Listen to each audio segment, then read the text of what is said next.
কিছু মৌলানা আছে ওসরের সিজনে, ফেতরার সিজনে কি কষ্ট করে, কি কষ্ট করে। আমি 6 বছর কালেকশন করেছি মাদ্রাসা, ইসলামপুরের কালেকশন করেছি। দুঃখগুলো বলার নেই। কাটোয়ার এলাকায় একটা গায়ের নাম বলবো না, ইউটিউবের যুগ, কালেকশন করতে গেছি, তা আমাকে বলেছে কাজ করতে 10 টাকা দিব। ছেলে মানুষ ছিলাম। একজন বিখ্যাত আলেম এখন রিয়াদে আছে, সৌদির বুকে, আমাদের আইল হাদিসের মধ্যে। বীরভূমে একটা বাস স্ট্যান্ডে, আমি নাম করব না কোনো জায়গায়, ঝরঝর করে কাঁদছেন। আমি ওনাকে ওস্তাদ মনে করি। ওস্তাদ কি হলো? হ্যাঁ বলে চল, কোনো রকম বের করতে পারলাম না। শেষকালে হালকা এটুকু বললো যে ভাই এই কাজটা বড় মুজাহাদার কাজ, মানে কেউ আঘাত দিয়েছে। আর একটা সত্য ঘটনা শুনেন, আল্লাহ ছাড়ে না। আল্লাহ ছাড় দেয়, ছেড়ে দেয় না। কিছুদিনের ছাড় দেয়, ছেড়ে দেয় না। এই হানাফিদের ভিতরে একটা মুফতি সাহেব কালেকশন করতে গিয়েছো, কালনা, গায়ের নাম বলবো না, এরকম পেট উঁচু হয়ে আছে, যে ধানের মালিক, মোচ দাড়ি নাই, নামাজ নাই, 50-60টা লোক কাজ করছে। খালি মুফতি সাহেব এতটুকু বলেছেন মাদ্রাসার ছাদের কাজ চলছে, একটু ধরে দেন। হ্যাঁ, খ্যাঁচ খ্যাঁচ খ্যাঁচ খ্যাঁচ করে বেজ্জুতি, একদম নোংরা নোংরা খিস্তি করে গালি দিল। উনি ঝরঝর করে কাঁদতে কাঁদতে বেরিয়ে গেলেন। এরা বলবে আল্লাহ তোমার জন্যে ঘাম ঝরিয়েছি। উনি বেরিয়ে গেলেন, আর আল্লাহর কেমন সাজা দেখেন। ছেলেটাকে বলছে গাইটা নিয়ে গায়ে গায়ে দুধ দোয়াবে, গায়ে দুধ গালবে, দুধ দোয়াবে, বের করবে। এমনি করে হাঁড়িটা নিয়ে বসেছে। আল্লাহ গাইটাকে বলছে মার, চোপাতে মার। জীবনে মারে নাও গাই, এমন এখানে মেরেছে, এই হার এখানে পৌঁছে গেছে। 75,000 টাকা খালি অপারেশন খরচা, পিজিতে 27 দিন এরকম বাঁধা ছিল। ফিরে এসে মুফতি সাহেবের পায়ে ধরেছিল। অন্যায় কথা বলেছিলাম, তার জন্য আল্লাহ সঙ্গে সঙ্গে দিয়েছে। ভাইরা আমার, তাহলে জিন্দেগি আমানত, এটা আল্লাহ কিনে নিয়েছেন। এবার এটা আল্লাহর রাস্তায় ব্যয় করতে হবে। আল্লাহ তাবারাক ওয়া তাআলা বলছেন, ও রাসূলুল্লাহ সাল্লাল্লাহু আলাইহি ওয়াসাল্লাম বলছেন, সাবাতুনি দিল্লাহুমুল্লাহু ফি দিল্লিহি ইয়াউমুল লা দিল্লা ইল্লা দিল্লুহু, ইমামুন আদিলুন, সাবুন নাশাআ ফি ইবাদাতিল্লাহ। ওই যুবক যে যৌবনকালটা আল্লাহর জন্য ক্ষয় করে দিয়েছে, ওই যুবতী যে যৌবনকালটা আল্লাহর জন্য ব্যয় করেছে, আমার নবী বলছেন উম্মতের রে, তোমার রিজার্ভেশন হয়ে গেছে, বুকিং হয়ে গেছে। কঠিন কিয়ামতের দিনে তোমাকে আর রোদে দাঁড়িয়ে নাফসি নাফসি করতে হবে না। তুমি আল্লাহর রহমতের ছায়াতে একটা সিট পেয়ে গেছো, তোমার বুকিং হয়ে গেছে।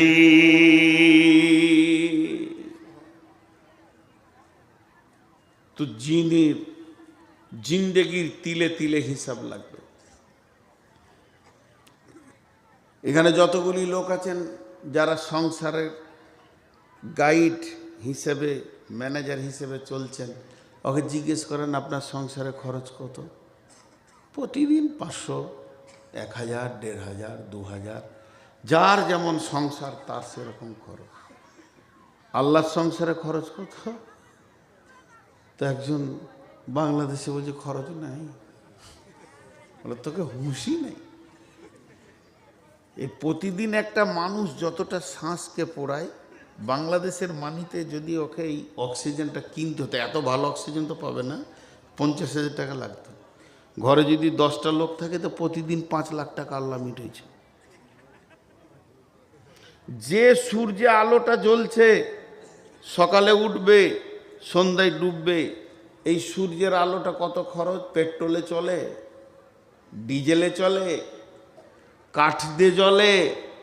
একবার নিজের ব্রেনকে জিজ্ঞেস করিনি, একটা ঘরের প্রদীপ জ্বালাইতে গেলে 1 ঘন্টার পর তেল শেষ, আর 1 ঘন্টা একটা বাতি জ্বালাইলে আপনার মিটার টঁটা টঁটা করে ঘুরছে।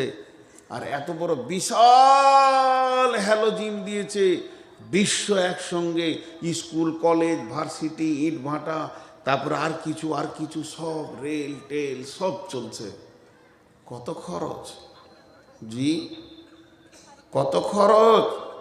সূর্যের আগুনের লতিটা 1.5 কিলোমিটার, 150 কিলোমিটার, 150 কিলোমিটার। 3খানা পরমাণু, 1 2 3, আমি 300 বলিনি, 30 বলিনি, সজ্ঞানে বলছি 3টে পরমাণু পৃথিবীতে একসঙ্গে বাষ্ট করে দিলে পৃথিবীটা গলে যাবে, ডাব হয়ে যাবে। বিজ্ঞানীরা বলছে পুড়ে শেষ হয়ে যাবে, কেউ বেঁচে থাকবে না। একটা পরমাণুর খরচা কত? একটা পরমাণুর খরচা কত? 450 টাকা। এই জন্য মাথা লড়াইছে। খুশি কত? 450 টাকা একটা পরমাণু। ভারতবর্ষের লোক 30 বছর বসে খাবে, কোনো ইনকাম করতে হবে না। 30 বছর। এবার বলেন কত খরচ? এই ভারতবর্ষের লোক 125, 30, 40 কোটি যায় আছে। এই লোকগুলি 30 বছর কোনো কাজ করবে না, বসে বসে খাবে। যে খরচাটা হবে ওতে একটা পরমাণু তৈরি হয়ে যাবে। এবার বিজ্ঞানীরা বলছেন আমরা সূর্যের কাছে যেতে পারছি না, আমার রব সূর্যটাকে জ্বালাচ্ছে পরমাণুকে বাষ্ট করে করে।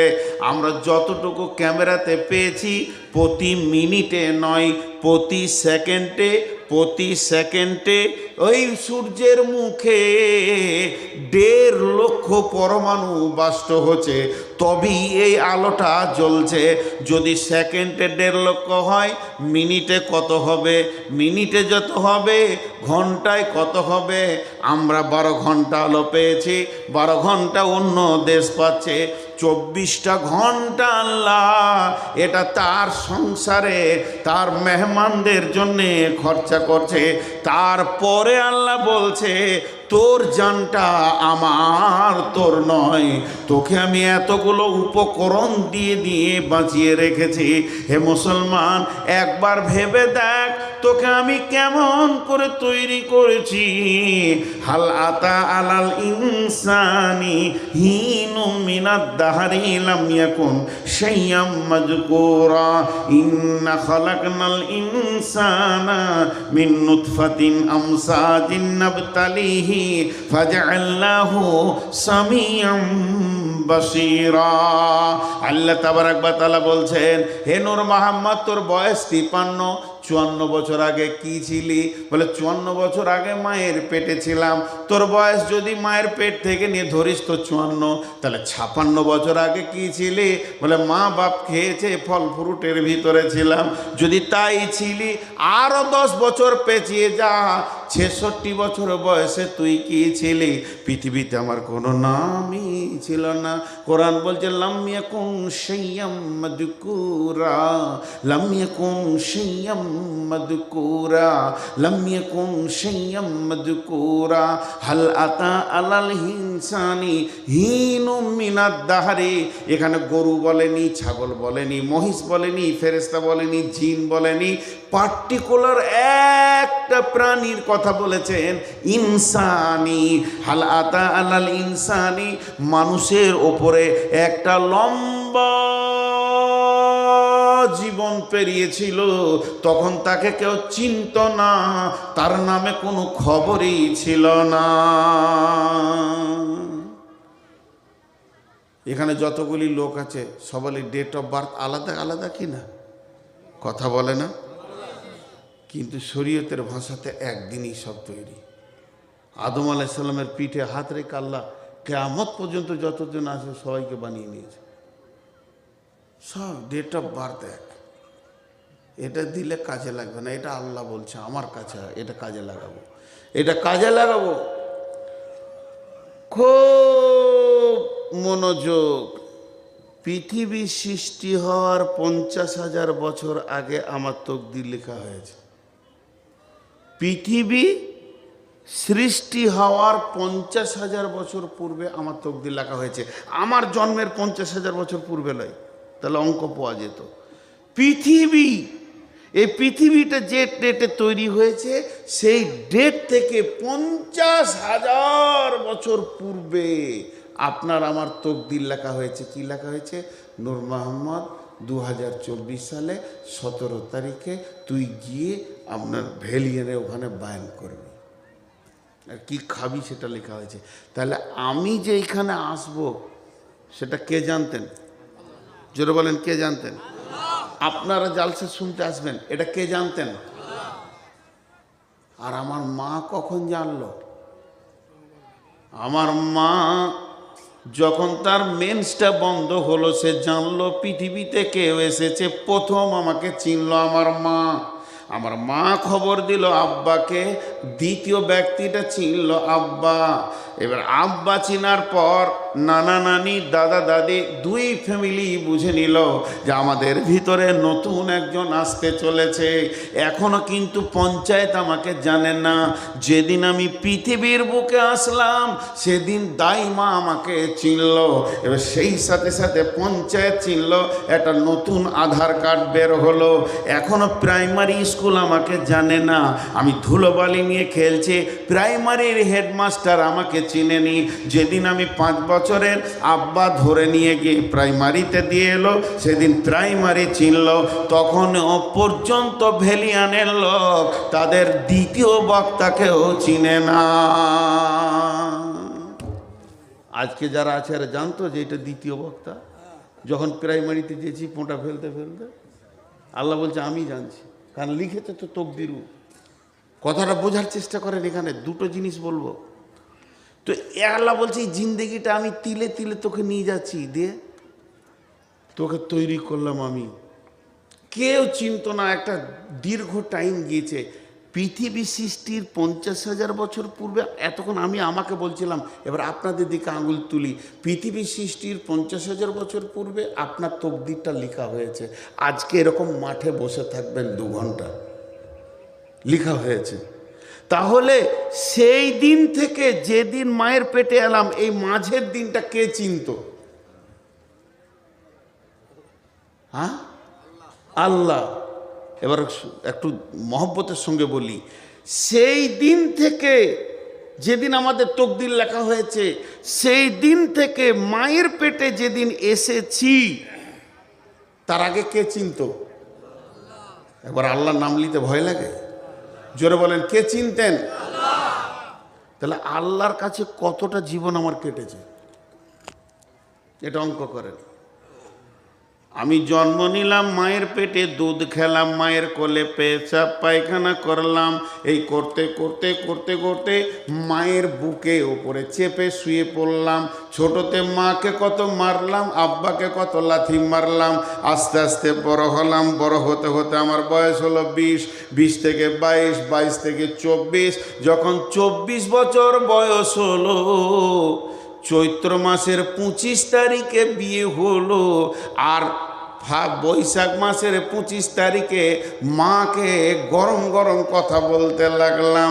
কিংবা চৈত্রে 25-এ বিয়ে হলো, পহেলা বৈশাখ বলছি মা তোমার ব্যবহার খারাপ নয়। তখন মা ডুকরে কেঁদে বলছে, বেটা রে, বছরে 365টা দিন গেছে, এরকম 24টা বছর তোকে বুকে করে টেনেছি, আর মাত্র 24 ঘন্টায় একটা বউ পেয়ে ভুলে গেলি। আল্লাহ ঠিক ওই রকম বলছে, গোলাম রে, তোকে কত কোটি কোটি কোটি বিলিয়ন মিলিয়ন বছর আমার কাছে তোকে হেফাজত করে রেখে দিয়েছি, তুই আমার কাছে ছিলে। এরপরে মায়ের পেটে গিয়ে পৃথিবী যখনই দেখে নিলে, আল্লাহ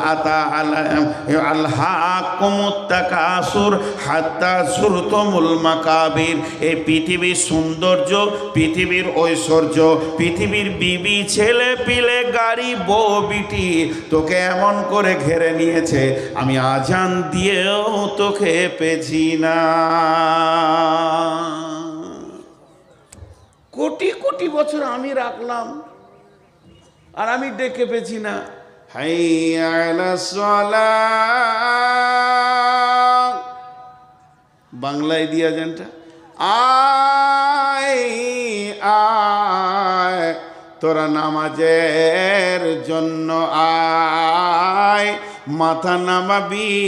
যে মাবুদ তোকে কোটি কোটি বছর তার কাছে রেখেছিল, মাত্র মা বাপকে 100 বছর দিয়েছে, তাও মা বাপ থাকবে না, পৃথিবীর বুকে 100টা বছর থাকবি।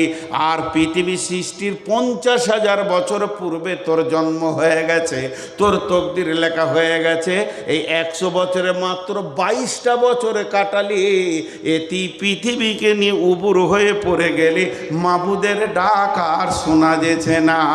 আল্লাহ তাবারাক ওয়া তাআলা বলছেন, এই জিন্দেগিটা আমি বানিয়েছি রে। তারপরে আল্লাহ দ্বিতীয় কি বলছেন, ইন্না খালাকনাল ইনসানা মিন নুতফাতিন আমসাজিন নাবতালিহি ফাজআলনাহু সামিআম বাসীরা। ওরে আমার গোলামের দল, তারপরে তোকে কিভাবে এই অবয়বটা দিলাম শুনেলে, তোর বাপকে উত্তেজিত করে, তোর মাকে উত্তেজিত করে, দ্রুতগামী বীর্য থেকে আমি বানালাম।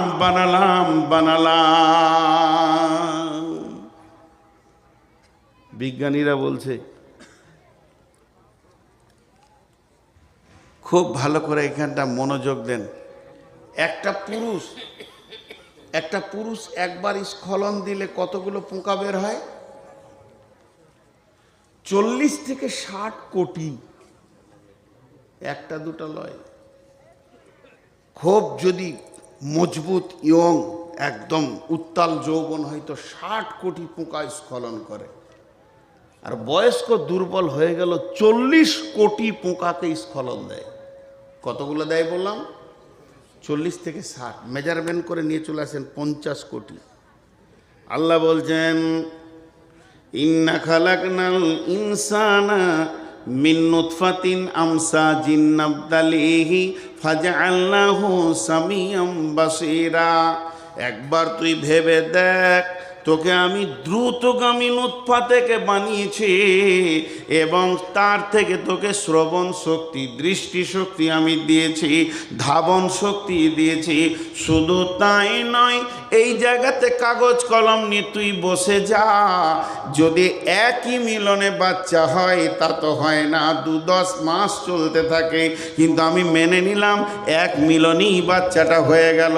তাই যদি হয়, যে রাত্রিতে আমি এসেছি আমার আব্বার কাছ থেকে মায়ের কাছে, আমার সঙ্গে কতগুলো পোকা এসেছিল, যদি 50 কোটি মেজারমেন্টে ধরেলেন, তাহলে 49,99,99,999টা এসেছিল।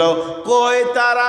তাদের আধার কার্ড নাই, ভোটার কার্ড নাই, তারা কোথা গেল? আল্লাহ বলছে, একবার খেয়াল কর, এই 50 কোটির ভিতর থেকে আমি আল্লাহ তোকে বেছে নিলাম, আর তোর সাথে যত ভাই বোন এসেছিল ড্রেনের পানিতে চলে গেল, পচে গেল, মরে গেল, পোকাগুলো শেষ হয়ে গেল। তাদের জানাজা হলো না, তাদের ফারাজ হলো না, তাদেরকে দেখা হলো না, তাদের আধার কার্ড হলো না, মা বাপ তাদের জন্য কাঁদলো না। কিন্তু তোকে আমি এত সুন্দর করে বানালাম, এরপরও কিন্তু আমার শুকরিয়া করবি না। তোর জিন্দেগিটা একবার ভেবে দেখ। এখানে 2000 লোক বসে আছে, এখানে 2000 লোক বসে আছে। এমন সময় আমার ভাইয়া উঠে গিয়ে এর মাঝে একজনকে ডেকে নিয়ে এসে গায়ে হাত বুলিয়ে বলছে, চলেন ভাই দুটি খেয়ে এলেন। ওকে কি ভাবতে হয় না যে আমাকে এতগুলো লোকের মাঝে এতটা সম্মান দিল, তাহলে আমাকে কতটা সম্মান দিয়েছে?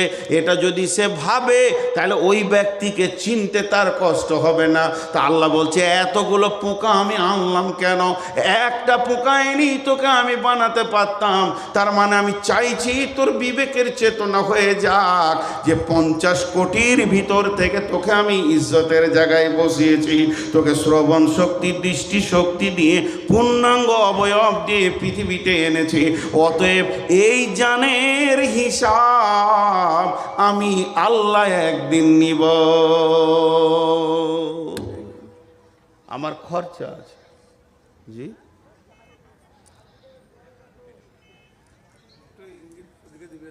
কোথায় কি বলবো ভাইয়া, কি আর বলবো, খুব একটু হিসাব করে চলি। এখন মালের কথা বলিনি, খালি জানের কথা বলছি। খুব একটু হিসাব করি যে আল্লাহ কতটা আমাদেরকে সম্মান দিয়েছেন। আরও আছে, মানুষ সৃষ্টির ব্যাপারে অনেক কথা আছে। এরপরে চলেন মাল। কিয়ামতের মাঠে মালের হিসাব হবে কেমন করে? আল্লাহ রসুল যে বলেছেন, কেন বললি তুমি ফেরে পড়ে যাবে? আমাকে বলছে, নূর মোহাম্মদ এসো, 70 বছরের জীবন দিলাম, তুমি টোটাল 70 বছরে যা ইনকাম করেছো আমার রেডারে ধরা আছে। টোটাল ইনকাম করেছো তুমি 3 কোটি টাকা। এখন এই 3 কোটি টাকা, প্রতি কোটিতে 100 লাখ, প্রতি লাখে 100,000, প্রতি হাজারে 100টা 100 টাকা। আপনার কি মানে 100 প্রতি হাজারে 100 টাকা 10টা, প্রতি 100 টাকায় 1 টাকা হচ্ছে 100টা, আর প্রতি 1 টাকাতে নয়া হচ্ছে 100টা। তুমি 1 নয়া, 2 নয়া, 3 নয়া, 4 নয়া, এমনি করে পূজাতে পূজাতে 3 কোটি টাকা আমাকে পুজিয়ে দাও। কোন পথে আয় করেছো আর কোন পথে তুমি ব্যয় করেছো? আয় যদি হারাম হয় তা ব্যয় আর যাবে না। আল্লাহ কথাটা বোঝাতে পারলাম? আপনাদের এদিকে পাম্প মেশিন আছে? Pump machine? আপনারা মুখ খুলেন না কেন? পাম্প মেশিনের 2টো পাইপ, একটা সেকশন আর একটা ডেলিভারি। সেকশনটা যদি পুকুরে থাকে তা ডেলিভারিতে কি কলের পানি বেরোবে? সেকশনটা যদি পায়খানার চেম্বারে থাকে ডেলিভারিতে আতর বেরোবে? তো যার ইনকাম হারাম তার দানও হারাম। তোমার ইনকামটাই যদি হারাম হয় আর তোমাকে ওদিকে, ওই জন্য বলি মসজিদ না থাক, মাটিতে নামাজ পড়েন, কিন্তু মাতালের টাকাই করিয়েন না, সুদখোরের টাকাই করিয়েন না। আল্লাহ মাতাল, সুদখোর, জুয়ারি, দাড়ি মারা বেঈমানের কথা বাদ দিয়েছে, স্বয়ং ইমানদারের কথা বলেছে। যদি জাকাত না দেয় তোর টাকা লিস না। ওলাম কি আছে? ইন্নামা ইয়ামুরু মাসাজিদাল্লাহি মান আমানা বিল্লাহি ওয়াল ইয়াউমিল আখির ওয়া আকামাস সালাতা ওয়া আতাজ যাকাতা। মসজিদ বানাতে গেলেও জাকাত দেনেওয়ালা লোক হতে হবে, বেজাকাত হলে চলবে না। টাকা বেশি আছে জাকাত দেয় না, ওরও টাকা লিস না। এই জন্য তো মসজিদে লোকও ঢুকছে না, রিয়াকশন নাই, মসজিদের যে টান সেটা চলে গেছে। মাটির মসজিদে নামাজ পড়া ভালো ঢালাইয়ের থেকে। মাতালরা যদি টাকা দিয়ে দেয় 4 কুইন্টাল রড, 6 কুইন্টাল, খালি মার্কেটে বলে বেরোয়, রডটা আমি দিয়ে দিলাম, আমার রডটা আমি দিলাম। এ ঠাপ সহ্য করা কঠিন হয়ে যাবে। হ্যাঁ, ভুল বলছি কে বললে?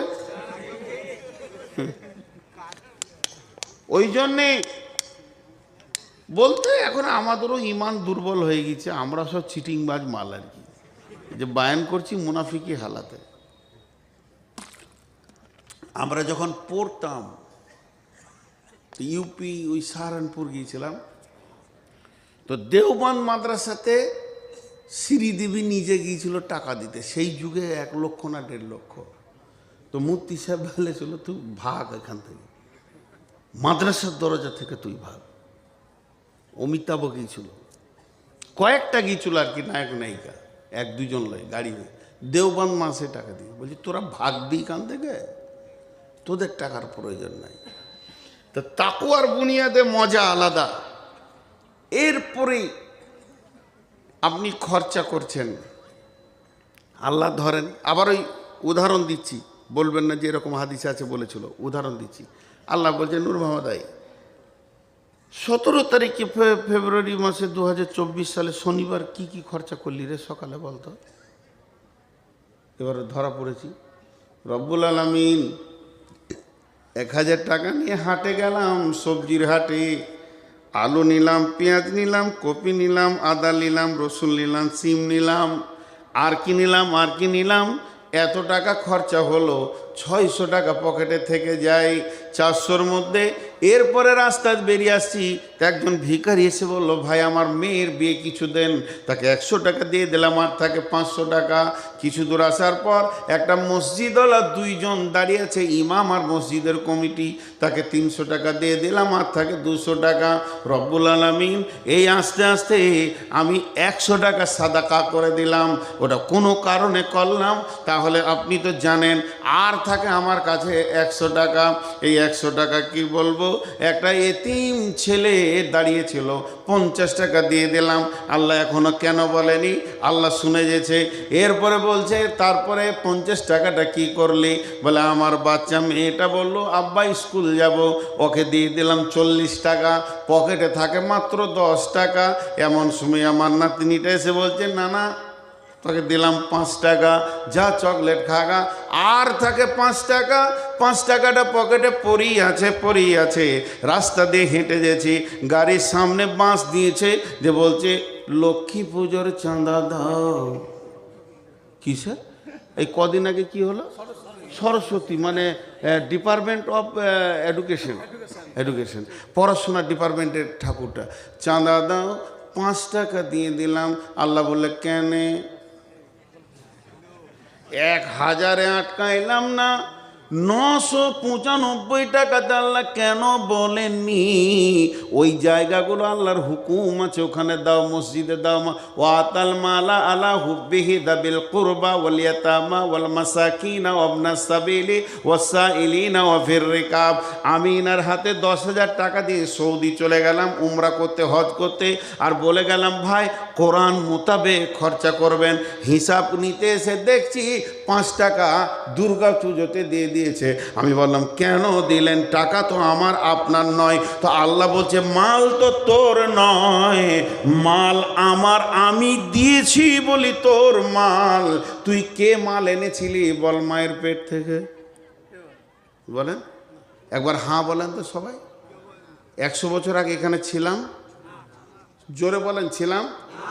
এরপর একটা হ্যাঁ বলেন। 100 বছর পর থাকবো? দুটো না হলো 3 নম্বরটা দেখেন, হ্যাঁ বলতে পারেন নাকি? যেদিন এসেছিলাম মাল নিয়ে এসেছিলাম, এটাও না। 4 নম্বরটা একটু বুকে বল দিয়ে বলেন, যেদিন যাব লুটে নিয়ে চলে যাব। এর নাম ধোঁকা। পৃথিবীটা ধোঁকার জায়গা, পৃথিবীটা ধোঁকার জায়গা।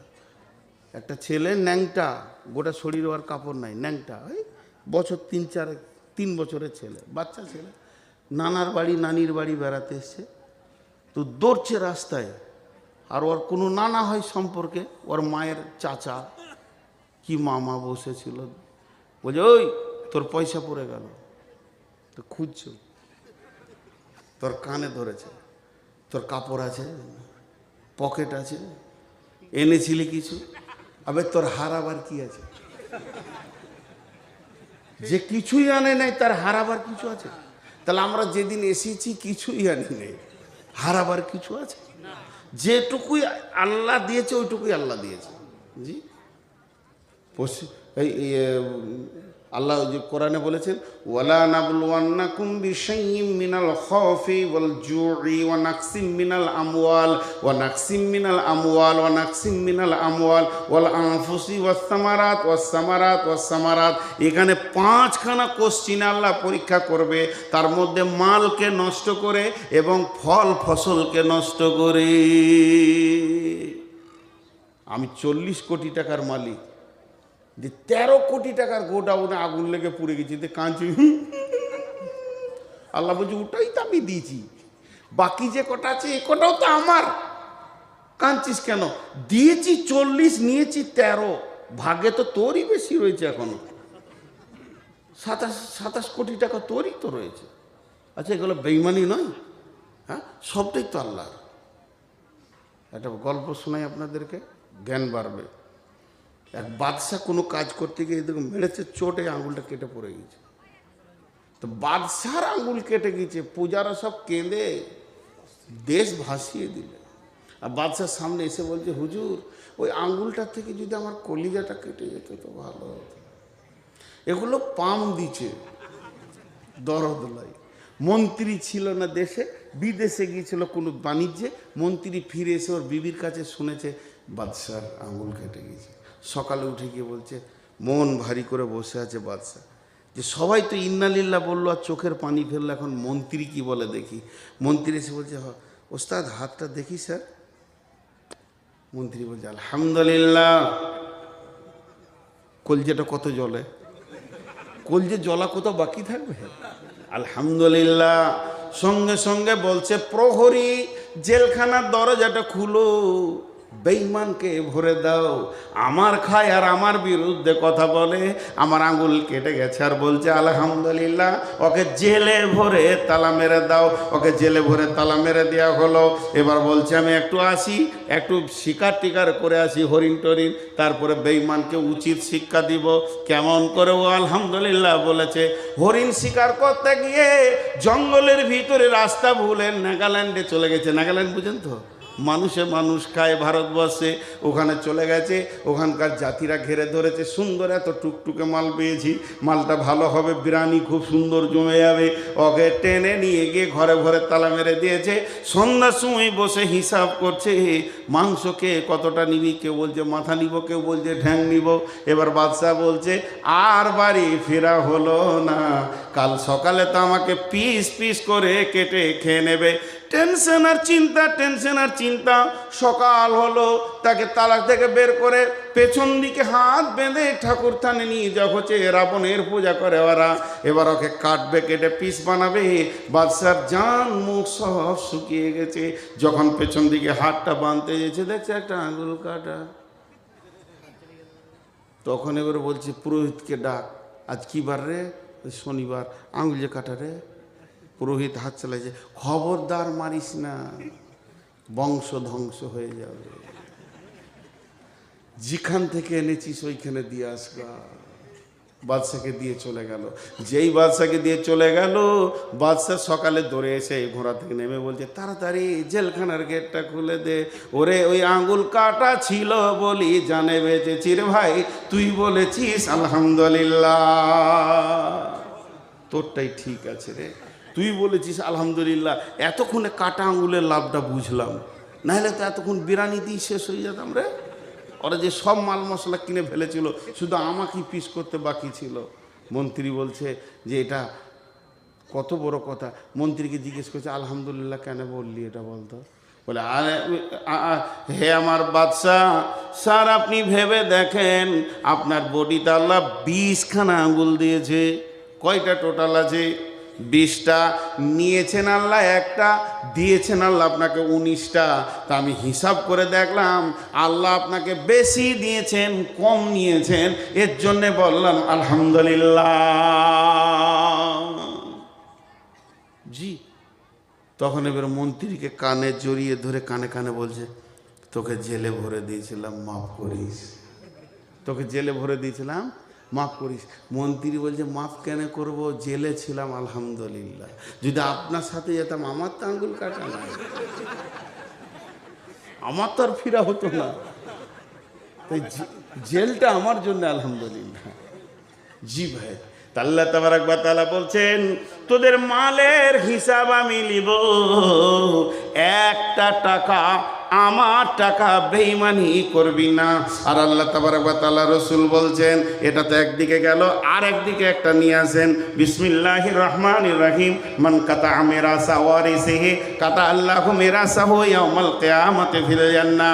বিশ্বনবী বলছেন, কেউ যদি মালের বেঈমানি করে, ছোট ছেলেকে লিখে দেয়, বেটাদেরকে লিখে দেয়, মেয়েকে ফাঁকি দেয়, বড় ছেলেকে ফাঁকি দেয়, এই যে মালের ওয়ারিসকে গোলমাল করে, আল্লাহ তার জান্নাতকে কেটে ওকে দিয়ে দেবে। আমি 40 বিঘে জমির মালিক, 50 বিঘে জমির মালিক, 200 বিঘে জমির মালিক, আসলে জমি আমার নয়, জমির মালিক আল্লাহ। আর আমার ওরসে আমার বিবির পেটে কটা হবে, আর সেই জমির ভাগ কে কে নেবে, এটা আল্লাহ করে দিয়েছে। অতএব আল্লাহর কলমের বাইরে আমাদের কলম চালানো যাবে না। আপনাদের নলহাটিতে এরকম আছে, জমি লেখালেখি নাই, ফাঁকি মেরে দিয়ে লিখে দিলে, হজ করার আগেই আবার দিছে। এই যে কি ডেঞ্জার সাজি পৌঁছাইছে ওখানে।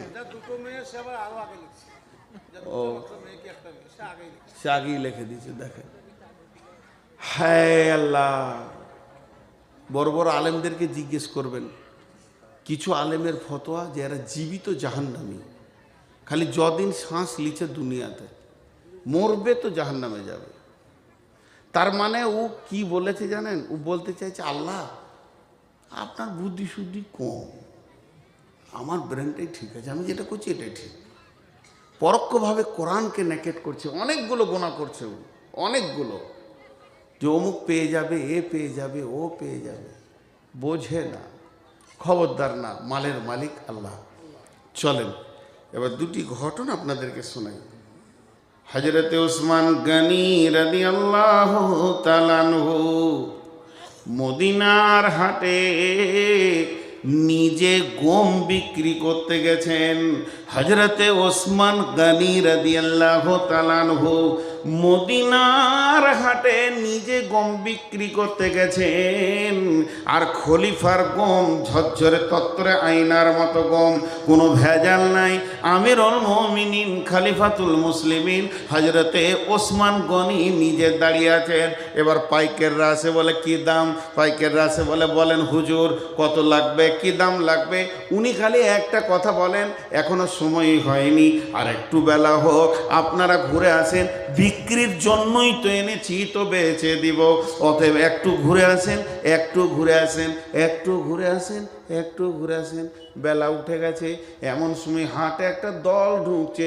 বহু দূর থেকে তারা মরুভূমিতে হেঁটে এসেছে, ক্লান্ত শ্রান্ত হয়ে। তাদের চেহারাগুলো কেমন, গালগুলো ঢুকে গেছে, চোখ ঢুকে গেছে, মাথায় কখন চিরুনি করা তো দূরের কথা, কোন যুগে তেল নিয়েছে তারা জানে না। হাড়গুলোর পিঠে লেগে গেছে, পেটটা ভিতরে লেগে গেছে, তাদের হাড়গুলো গোনা যাচ্ছে। তার মানে না খাওয়া একদম এই রকম অবস্থার মানুষ। তাদের মধ্যে নারী আছে, পুরুষ আছে, শুধুমাত্র ইজ্জত ঢাকা, ছোট্ট মতো একটা হাতে গামছা, আর তো কিছু নাই। শিশু আছে, বৃদ্ধ আছে, নারী আছে, পুরুষ আছে, যুবক আছে, লাইন দিয়ে ওই হাটে ঢুকছে। হযরত ওসমান বলেন, দাঁড়াও, তোমার গামছাটা পাও তো, লাও, তুমি একটা লাও দেখি, তোমারটা দেখি, তোমরা কজন? বলে দুজন। লাও, তোমরা দুইবার লাও, এইভাবে লাও, আর একটা বস্তা আনো, লাও লাও।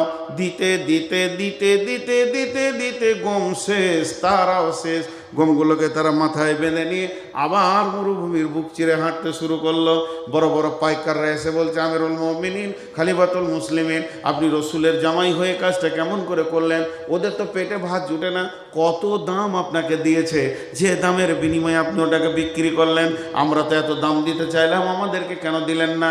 হযরত ওসমান বললেন, বন্ধু রে, আজকের গমটা আমি আল্লাহর জান্নাতের বিনিময়ে বেচে দিয়েছি।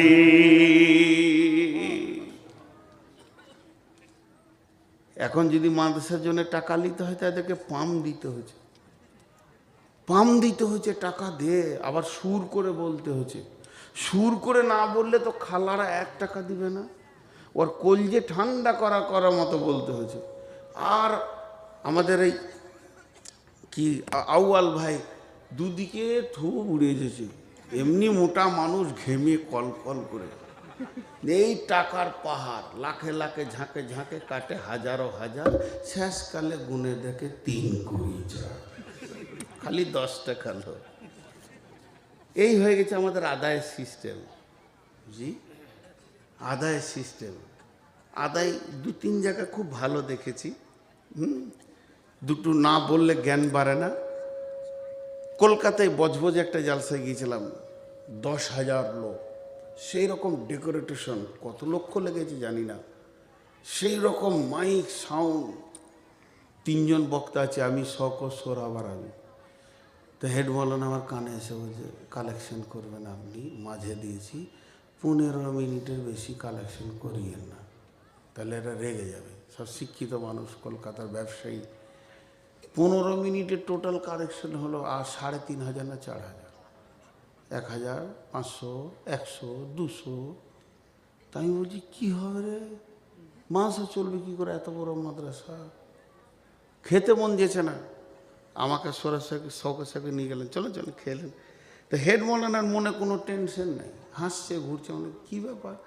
খাওয়ার খেয়ে থাকতে না পেরে হেড মৌলানাকে বলছি, ভাই এই 2,500-3,000 টাকায় মাসা চলবে? বলছেন না, আমাদের নগদ কালেকশন হয়েছে 36 লক্ষ টাকা, আর বাকি তো আছে আরো 20-50 লাখ। এটা বাচ্চা ছেলেরা দিয়েছে একটা, বাস। ওদের সিস্টেম কি, তোমার ঘরে যখন শালির বিয়ের কার্ড আসে, শালার বিয়ের কার্ড আসে, বন্ধুর বিয়ের কার্ড আসে, তোমার বিবেকের চেতনা হয় যে কি দিব না দিব, তুমি রেডি হও। আর মাদ্রাসার জালসার কাগজ পৌঁছে তোমার বিবেক নাই যে ওখানে আমি 200 টাকা 500 টাকা দিব। তো যেদিন জালসার ডেট তার 3 দিন আগে পর্যন্ত এলাকার লোক সব টাকা নিজে এসে মাসে দিয়ে চলে গেছে। বলছে খালি বসে থাকতে হয় দুটো মৌলবীকে, ওরা চেক নেবে আর কি, 5,000 একটা চেক দিয়ে দিল। হ্যাঁ হ্যাঁ হ্যাঁ হ্যাঁ, তো কি সুন্দর সিস্টেম। আর আমাদের শক্তিগড় এখানে আমরাই বলে একটা গ্রাম আছে, 150 লোক বসে আছে, আর ইমাম সাহেব খালি আমাকে খুঁজছে মসজিদটা গোটা করতে হবে। আর 15 বছর আগে তখন ইঞ্জিনিয়ার বলে গেছে 7.5 লক্ষ টাকা লাগবে, অন্তত 10 লাখ টাকা করেন। আচ্ছা 150 লোকে 10 লাখ কালেকশন হবে? জানটা জ্বলে যেতে। আর ইমাম সাহেব বলছে আপনি উঠে যেন না, হবে। তো যাক, ওই গাঁয়ে বাস করার আইডিয়া আছে। একটা যুবক উঠে বলছে আমাদের গাঁয়ে 7খানা বংশ আছে, তো যদি 10 লাখ লাগে তো 7 ভাগের 1 ভাগ আমি দিয়ে দেবো, হয়ে গেল। আর একজন উঠে বলছে হুজুর মাইক ছেড়ে দেন, ও ইট যা লাগবে আমার, শুরু থেকে শেষ। মিস্ত্রি বলবো আর ইট লাগবে না, সেই দিন ইট বন্ধ হবে।